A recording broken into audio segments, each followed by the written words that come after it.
Bakit magkapareho yung mga sautan? Mga tauhan ba kayo ni Badang? Hindi, Badang. Mga tauhan ba kayo ni Commander Badang? Isa ba na si Badang? Nasaan si Jomar? Ha? Maganda ko kaniya. Nasaan si Jomar? Alam ko, andito yung apo ko. Mga hayop kayo. Ayaw niyong ilabas?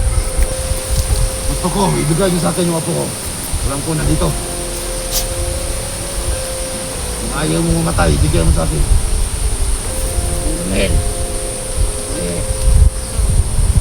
Magkano hiningi niyo? Hindi na, Mel. Kita, ayaw mo ibigay. Hindi, anong liig.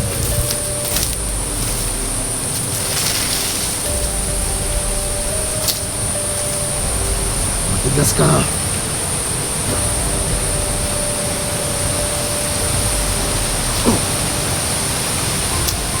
Matigas ka.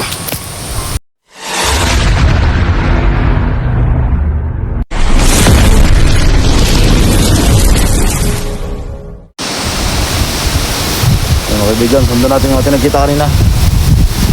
Kasi tinabol ko, biglang nawala. So hindi natin pwedeng ibulin. Kasi yung ating galaw ay dandahan lang. Baka isa yung patibong. Baka pinasunod lang tayo. At baka meron yung mga kasamahan sa unahan. So ganito yung okay na galawan. Yung hindi talaga tayo magmamadali sa ano. Baka para hindi mapahamak yung ating ginagamit na katawan. Ito, sinadya itong iharang sa daanan. So biglang nawala yung ating hinabol. Alam ko gumamit ito ng tagulilong. Ay aso. Toy. Parang kilala tayo nito ah. Mga mahamon na aso.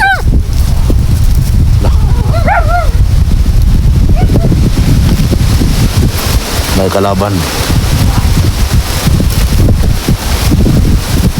Ka, kung sama ka?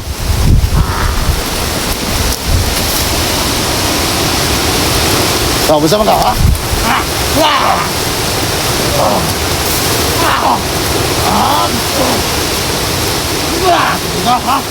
Patay ka na rin.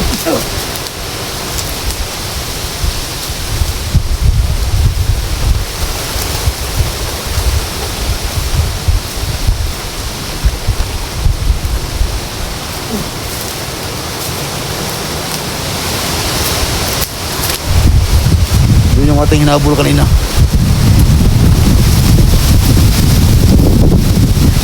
Patay rin natin.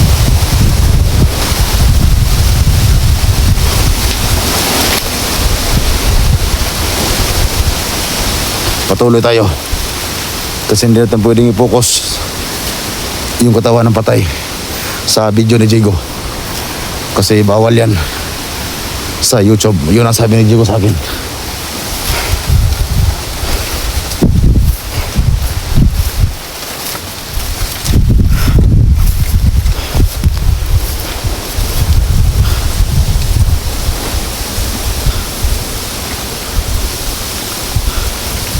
Dito banda may daanan.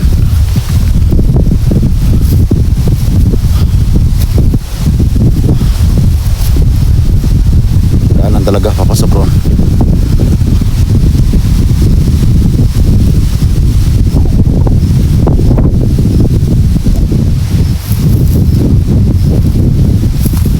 Yan yung bahay kung saan binigyan si Jigo ng kapangyarihan na Badan, yung lubid ni Badan.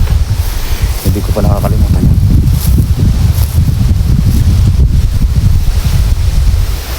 Tsaka ramdam ko para may kalaban yun sa bahay na yan.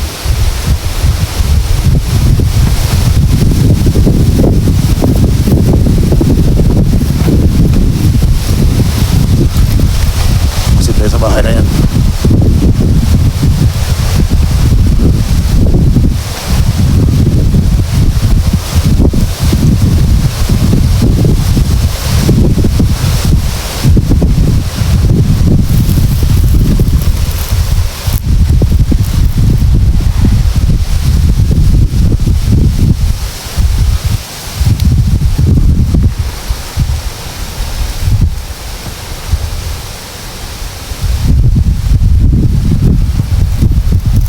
biglang nawala yung kanyang enerhiya.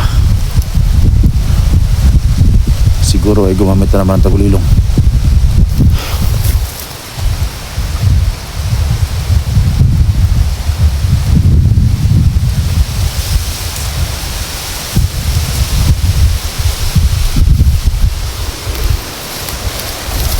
So yung daanan na yan, may daanan talaga dyan, no? Pero ang alam ko, ito talaga yung daanan papunta roon sa Karyaan ni Badan. At sana masagupan natin si Jomar doon.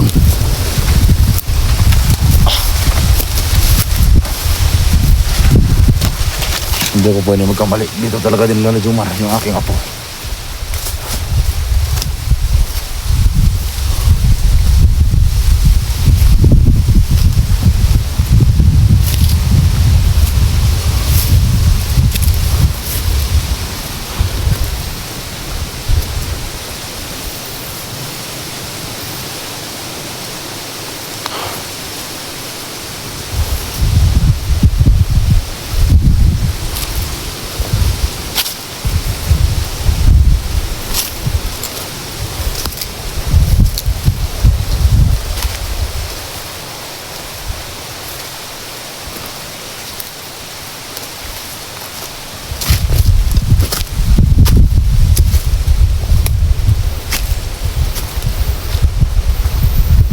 Parang dyan banda medyo sulok na. Kailangan natin magdublingat dyan. Kailangan ko talagang pangalagaan itong katawan ng anak kong si Jigo.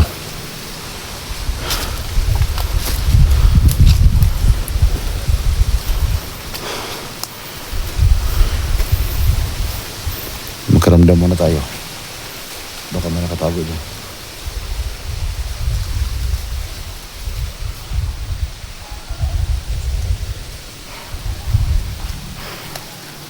Kala ko meron. Pero sa unahan parang may mga nakaharang. Pero dito wala.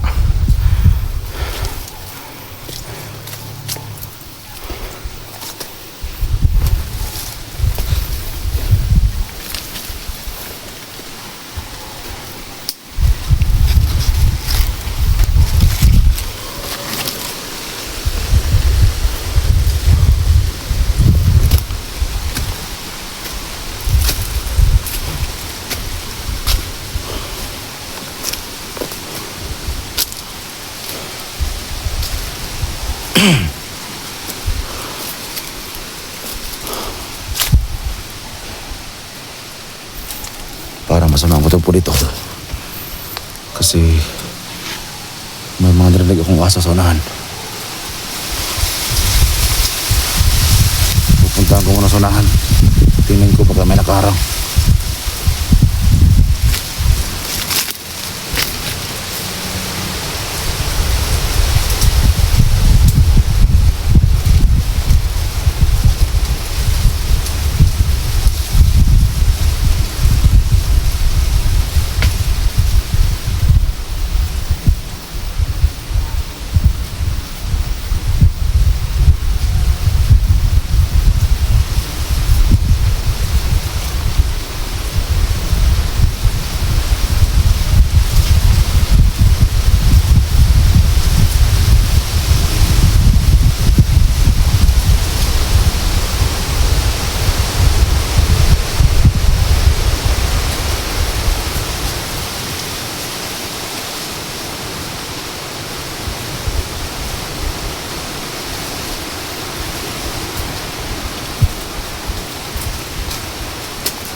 Buti wala nakaharang.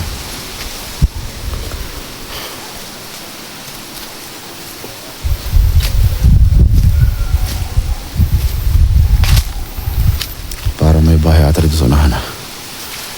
Baka yung mga aso kanina, baka dyan yung nakatira. Pero meron tayong napatay na kalaban. So, ibig sabihin mag-ingat tayo. Baka yung Karyaan ni Badan ay pinamugaro na ngayon ni Jomar. Kung nandito talaga yung anak ko, sobrang kawawa. Ay, yung apo ko, sobrang kawawa pala talaga ng ating apo. Kasi sa mga normal na tao, Ay, hindi biro ang umakyat dito. Sobrang tuktok.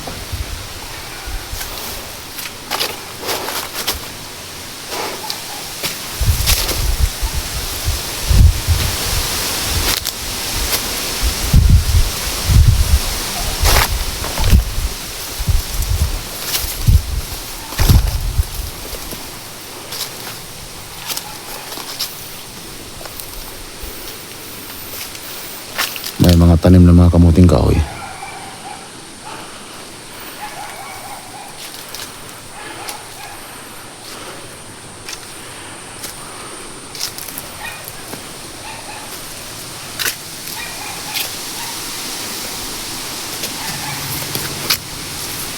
Ito, may mga gabi. Baka mayroong ninirahan dito. Mayroong mga tao.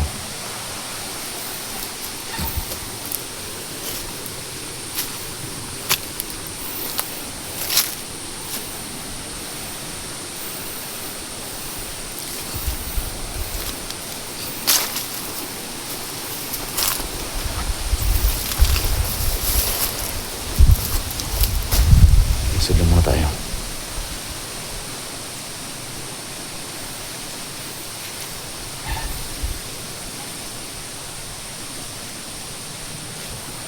Ito yung daanan, no?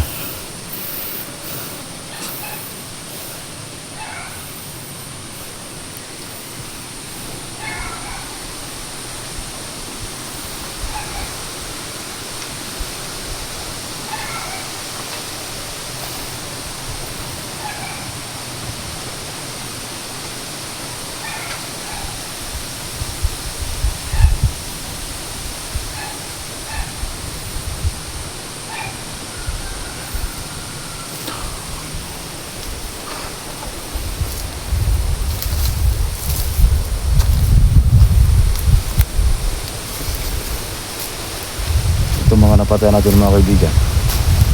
Sigurado ako binili ito ni Jomar sa mga daanan. Baka alam ni Jomar napapasok ako sa katawan ng anak ko, kaya naglagay siya ng harang.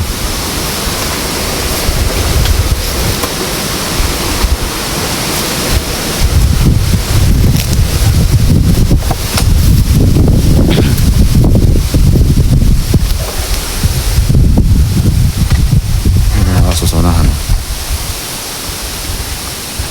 Parang meron pang nakaabang sa akin na. Siguro mga aso nila ito.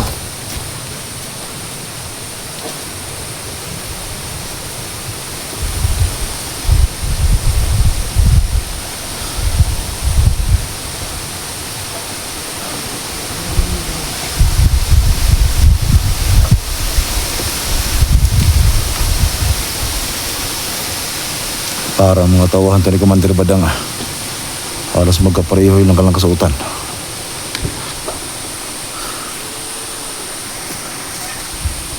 Yan, nakaupo. Akala niya hindi natin napansin. Yan o. Yan.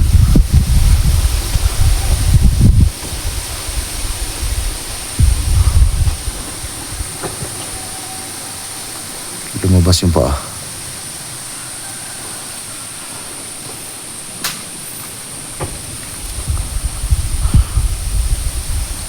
Harapin natin yan. Mga aso talaga nila to. Ang katama nga diya.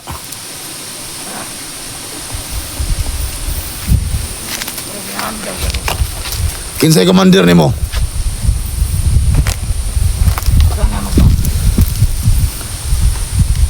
Bakit magkapareho yung mga sautan? Mga tawahan ba kayo ni Badang? Isa Badang. Mga tawahan ba kayo ni Commander Badang? Isa man si Badang. Nasaan si Jomar? Ha? Umuwi na ako sa niya. Nasaan si Jomar? Alam ko, andito yung apo ko. Yung bata, nasaan? Amerika! Mga kaibigan, magkapareho yung mga kasuotan. Yung napatay ko yun na, ganun din. Ilabas nyo yung apo ko. Alam ko nandito. Ang dilim eh. Mga hayop kayo. Ayaw niyong ilabas? Hindi ko. Doon mga. Ngayon, gusto ko, ibigay niyo sa akin yung apo ko. Alam ko nandito. Kung ayaw mo mamatay, ibigay mo sa akin. Ang gumil. Sige.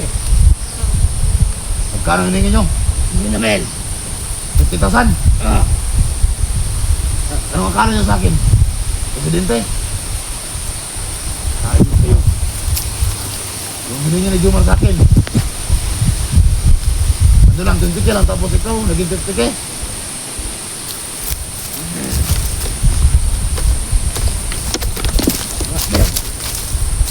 Ayaw mo bigay sa akin? Hindi ko. Sabihin mo kung nasan si Jomar. Ayaw mo ibigay?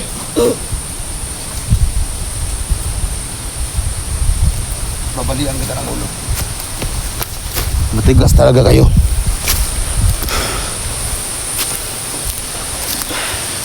Ngayon mga kaibigan, tingnan nyo kung paano ko ito babalian ang leeg.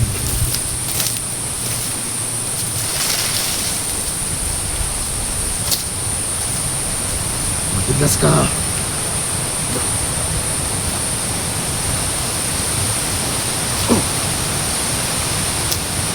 Matigas ka. Yan ang bagay sa'yo.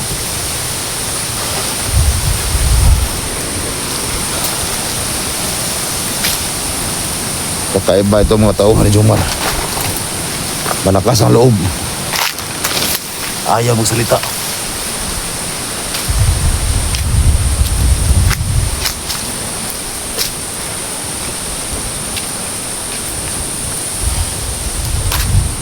Dito banda mga kaibigan, sobrang sulok na.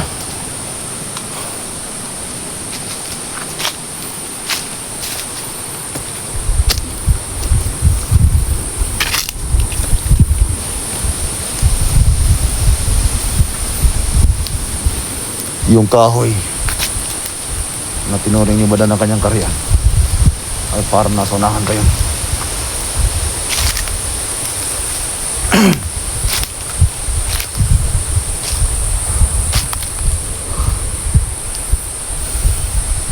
Sobrang daming kapihan, pero maganda ang lugar kasi pag may kalaban makita mo kasi yung ilalim ng kapihan ay napakalinis.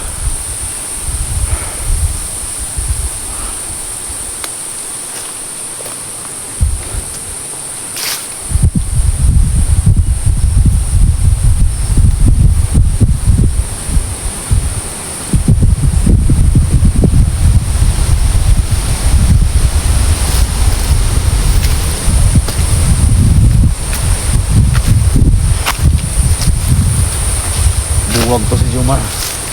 Hindi na pagkita sa akin.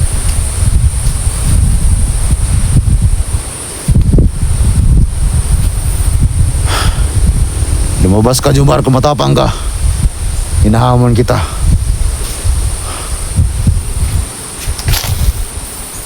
Gusto kong makipaglaban sa'yo ng harap-harapan.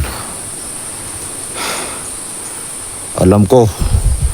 Alam mo na, nandito na ako. Kasi yung malaking kahoy mga kaibigan na laging pupuntahan ni Badan ay nasa itaas lang. Pero alam ko, mula pa lang dito, kung nandito man si Jomar, ay naramdaman na niya ako na nakapasok na ako dito.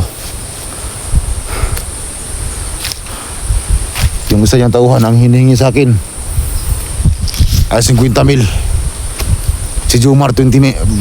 Si Jomar 20,000. Mga walang hiya. Anong akala nila sa akin? Nagmay-ari na bangko. Anong akala nila kay Jigo? Pati nga ulam wala si Jigo. Ang hayop.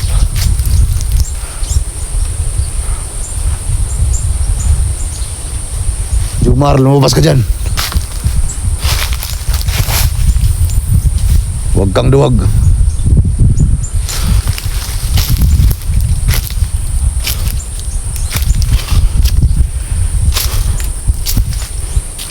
Akala ko ba matapang ka?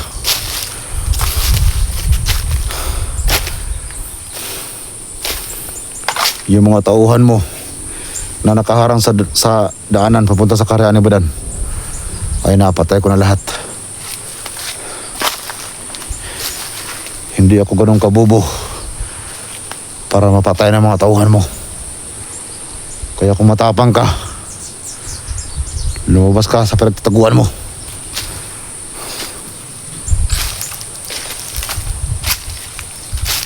Duwag ka talaga, Jomar.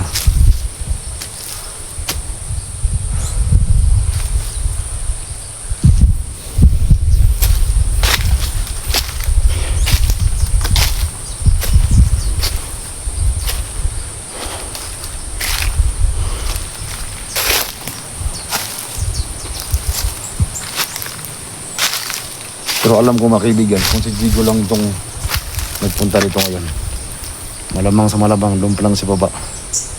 Nagpakita rito si Jomar. Pero ngayon na nalaman niya na ako yung pumasok sa aking anak, hindi na makakita sa atin. Kaya masasabi ko ngayon, naduwag para si Jomar. Napakalaki ng kahoy na ito.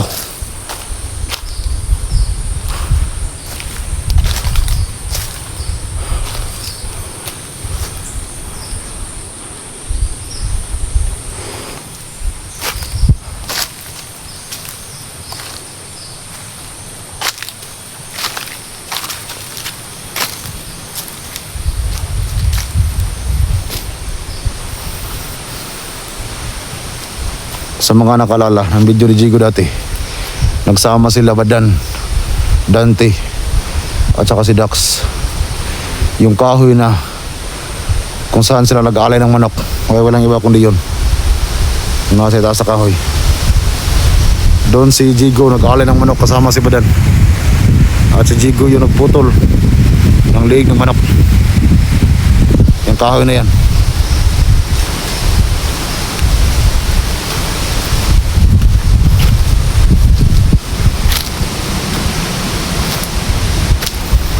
So ramdam ko si Badan ay parang nandito lang din.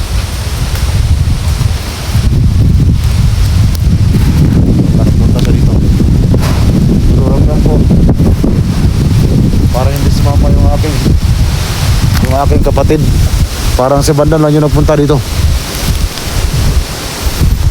So yan yung daanan papunta ron sa kahoy na malaki. Yan yung nakita ko sa video ni Jigo.